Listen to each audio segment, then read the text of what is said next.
en Hebreos capítulo 2. Hebreos capítulo 2, versículo 10. Vamos a comenzar la lectura.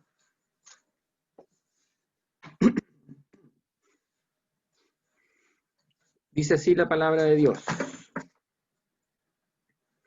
Porque convenía a aquel por cuya causa son todas las cosas y por quien todas las cosas subsisten, que habiendo de llevar muchos hijos a la gloria, perfeccionase por aflicciones al autor de la salvación de ellos.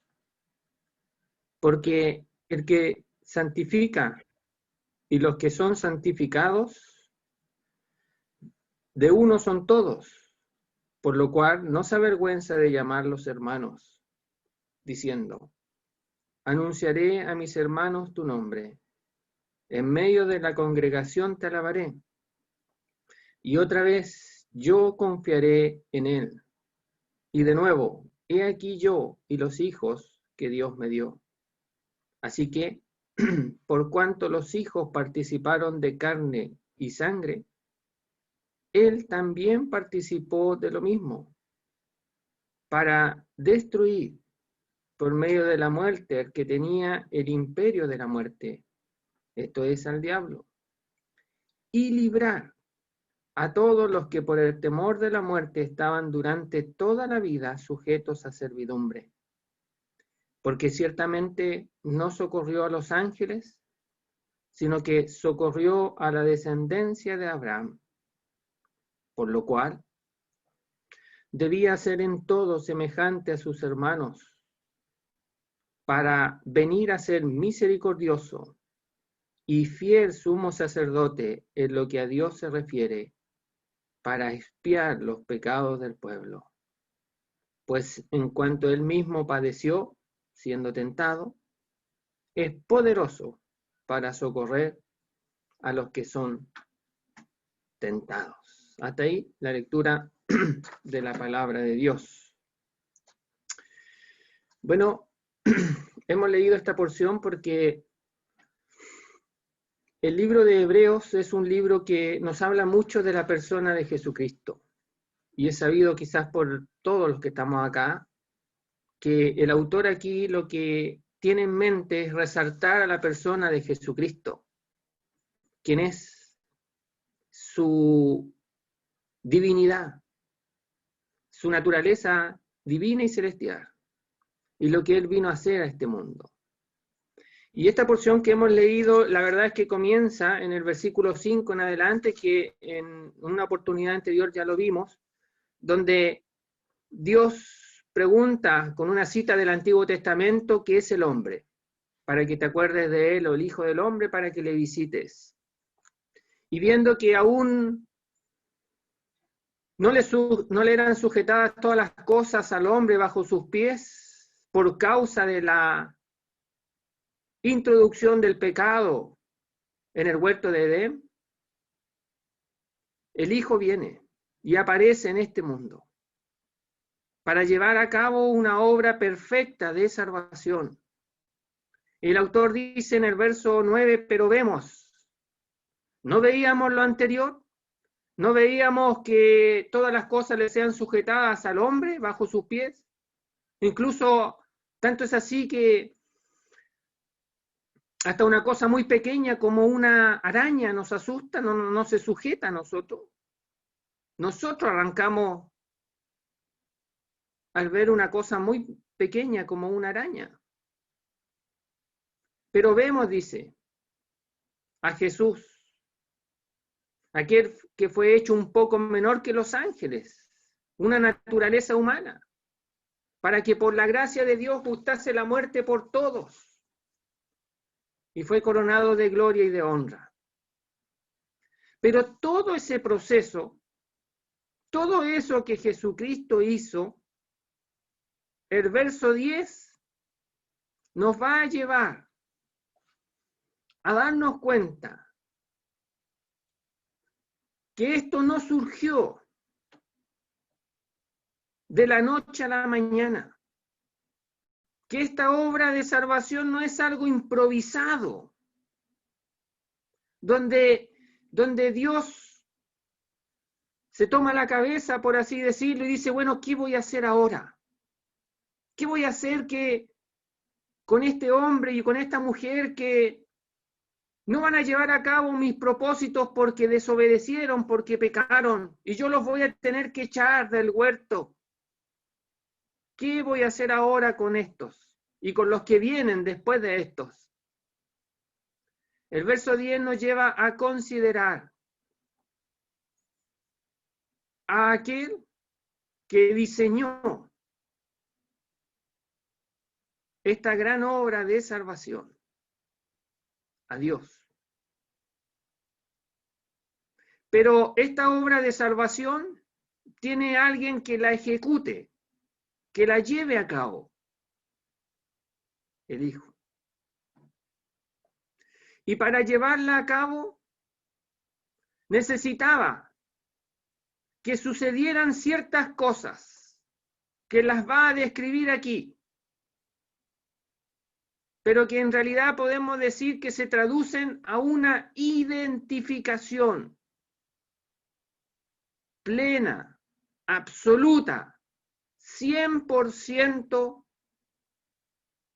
con el hombre. Y ya eso es un motivo más que suficiente para dar gloria a Dios. Que el Hijo de Dios, aquel que estaba en la eternidad con Dios. Fíjese que este libro comienza diciendo que Dios había hablado muchas veces y de muchas maneras a los padres. Aquellos que está escribiendo son judíos y tenían el grave problema de querer dejar a Cristo, de abandonar a Cristo y de volverse a los rituales. Seguramente no estaban soportando la presión de sus vecinos, de sus parientes, diciéndoles, mira, nosotros vamos al templo, nosotros estamos cumpliendo la ley de Dios y ustedes no están haciendo nada porque confían en un tal Jesús y creen que Él solucionó todos sus problemas. No, nosotros vamos al templo a arreglar las cuentas con nuestro Dios, el Dios que nos escogió desde la antigüedad. Y estaban bajo esa presión. ¿Qué hacemos? ¿Tendrán razón ellos? ¿No será que todavía tenemos que seguir confiando en los rituales? ¿No será que todavía tenemos que seguir presentando sacrificios a este Dios en el cual hemos creído? Y el escritor, viendo el peligro de abandonar a Cristo, de dejar a Cristo, de dejar de confiar en la suficiencia de Cristo, dice que Dios en la antigüedad habló muchas veces de muchas maneras, pero que ahora ha hablado en el Hijo. La revelación máxima, completa, es el Hijo. La culminación es el Hijo. La culminación de la revelación es el Hijo. Y Él es la imagen misma de su sustancia. Mire, el resplandor de su gloria. Quien sustenta todas las cosas con la palabra de su poder. Ese es el Hijo. Ese es quien llevó a cabo el propósito de Dios.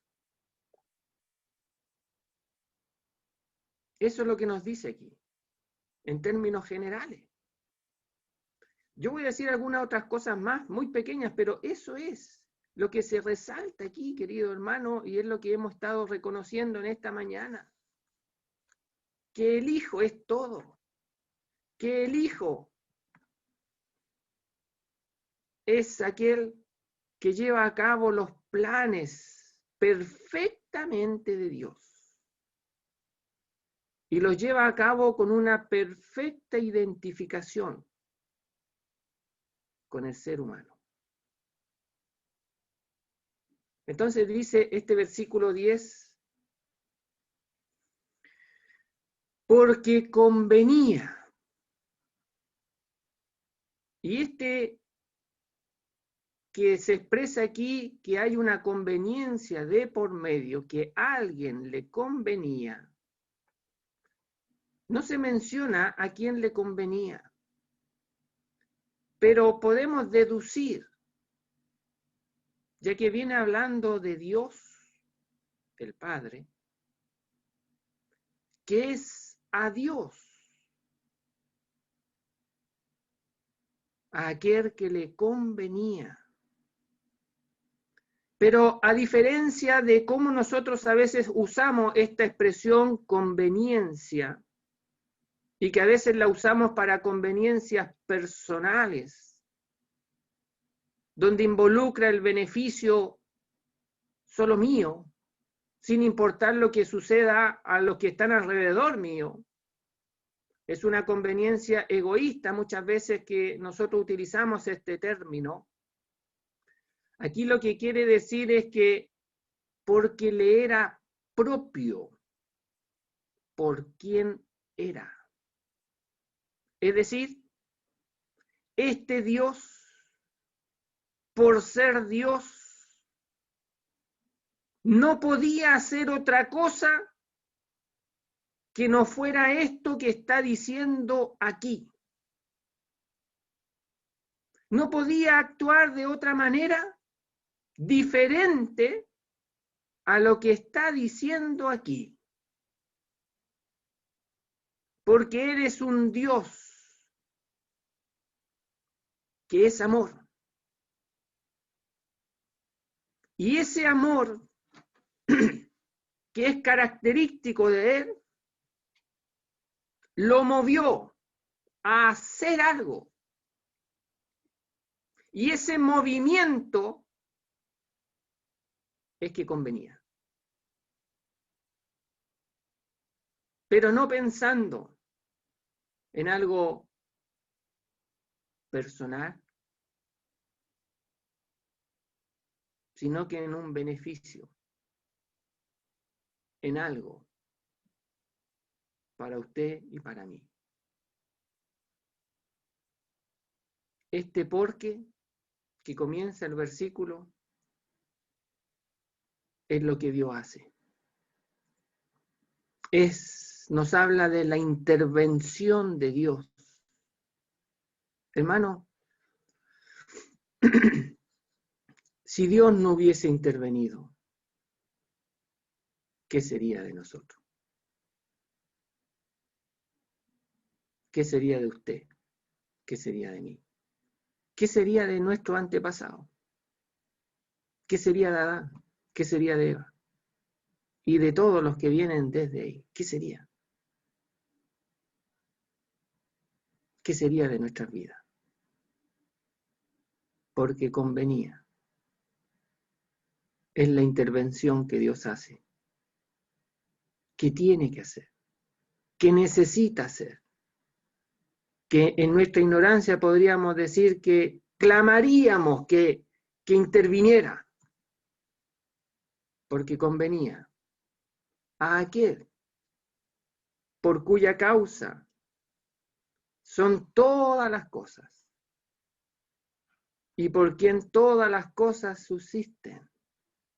O sea, aquel que es el origen de todas las cosas. Aquel de quien surgen todas las cosas. No había nada antes que Él. Todo nace de Él. Todo sale de Él. Todo surge de Él. Y no solamente todo sale de Él, sino que también sustenta, sostiene, afirma todas las cosas. El sol está donde está y se mantiene ahí por Dios.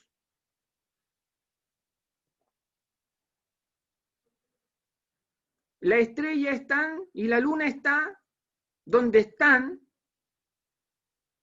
y se mantienen ahí por Dios. no por algo que tiene que mantenerse ahí por sí solo.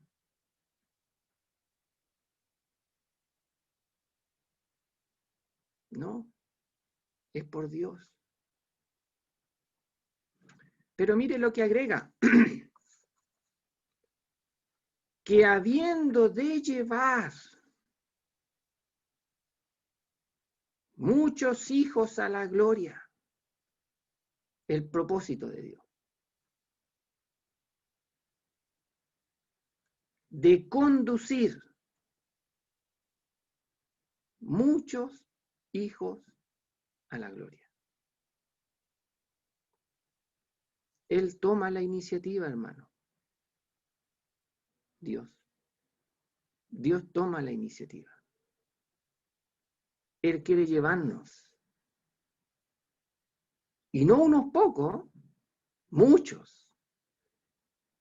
Tampoco dice todo. Porque no todos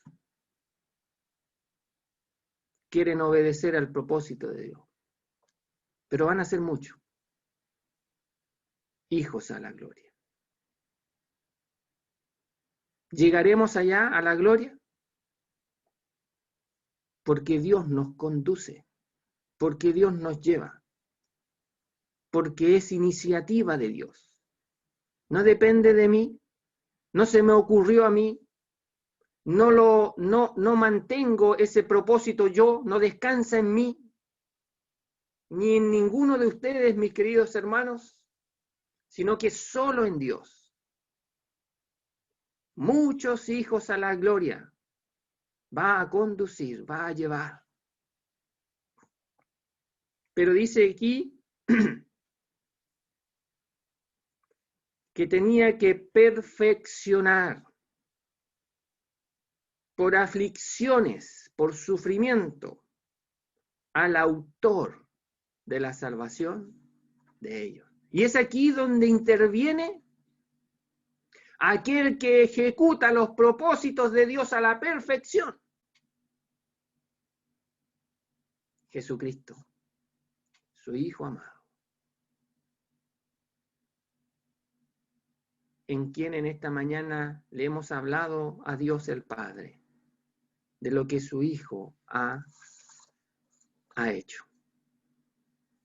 Esa palabrita perfeccionar que causa un poquito de problemas cuando se refiere a la persona del Hijo, no se refiere que el Hijo estaba incompleto y que se le necesitaba que añadir algo. No, Él era el perfecto Hijo de Dios, el perfecto Hijo del hombre, sino que más bien se refiere llevar hasta el final la aflicción por la cual él atravesó. Y fíjese que estas expresiones que son tan cortas y que a veces nos complica un poco a nosotros expresar, pero lo que enseña es que Dios tuvo que afligir a su Hijo. Tuvo que llevarlo a que experimentara quebrantos y desventuras para completar la salvación cabal y perfecta. Más adelante dice, para venir a ser un misericordioso y fiel sumo sacerdote, en lo que a Dios se refiere. El Hijo, fíjese que no bastaba que viniera a este mundo, que ya eso era mucho, que tomara un cuerpo humano, que más adelante lo va a decir con toda esa identificación plena, sino que tenía que ser afligido y pasar por sufrimiento. Termino solamente leyendo, hermanos, para que nos demos cuenta. Un pasaje de Isaías 53, donde ahí se describe de alguna manera lo que el Hijo pasó. despreciado y desechado entre los hombres, varón de dolores. Eso lo identificaba. Dolores. Mire, si pudiéramos expresar su nombre, la gente de la época perfectamente podía decir, ahí va. Y en vez de decir, ahí va Jesús, ahí va el varón de dolores.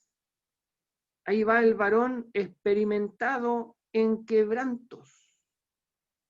Los experimentó.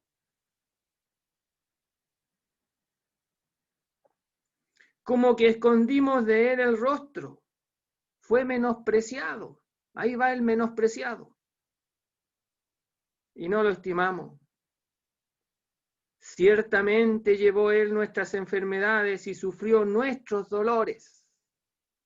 Y nosotros le tuvimos por azotado de Dios y abatido. Totalmente perdida nuestra apreciación. Viendo a Jesucristo, nosotros le decíamos, Dios lo está castigando. Claro, en ese sentido tenían razón, pero no en el sentido en que lo estaban diciendo. No lo estaba castigando porque él estaba haciendo mal las cosas. Era necesario, porque convenía. Aquel por cuya causa son todas las cosas y por quien todas las cosas subsisten, que llevara hasta el final por aflicción al autor de nuestra salvación. Que el Señor bendiga su palabra.